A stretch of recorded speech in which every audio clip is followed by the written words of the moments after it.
একজন বড় ক্রিকেটার, একটা বড় ফ্র্যাঞ্চাইজি আর একটা গোপন সম্পর্ক।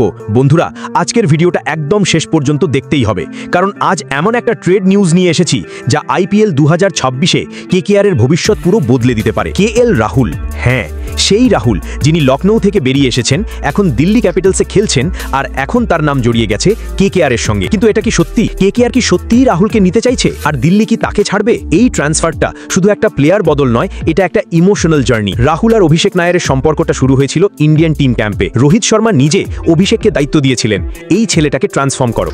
তারপর থেকে রাহুলের হোয়াইট বল আর রেড বল পারফরমেন্সে যেভাবে বদল এসছে, তার পুরো কৃতিত্ব তিনি দিয়েছেন অভিষেক নায়ারকে। এমনকি ইংল্যান্ড সিরিজেও রাহুল বলেছিলেন, বিগ শাউট আউট টু অভিষেক নায়ার, এই লোকটা আমার ক্রিকেট জীবন বদলে দিয়েছে। এখন অভিষেক নায়ার কেকেআরের সাপোর্ট স্টাফে আছেন, আর কেকেআর ফ্যানেরা তো বলেই ফেলেছে, কোচ না বানাও, অন্তত রাহুলকে আমাদের দলে আনো।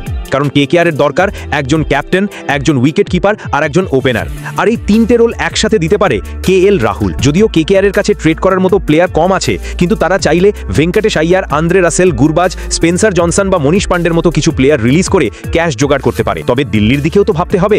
রাহুল দিল্লিতে ভালো খেলছেন, ওপেন করছেন, মিডল অর্ডারে খেলছেন, আর লিডারশিপ গ্রুপের অংশ।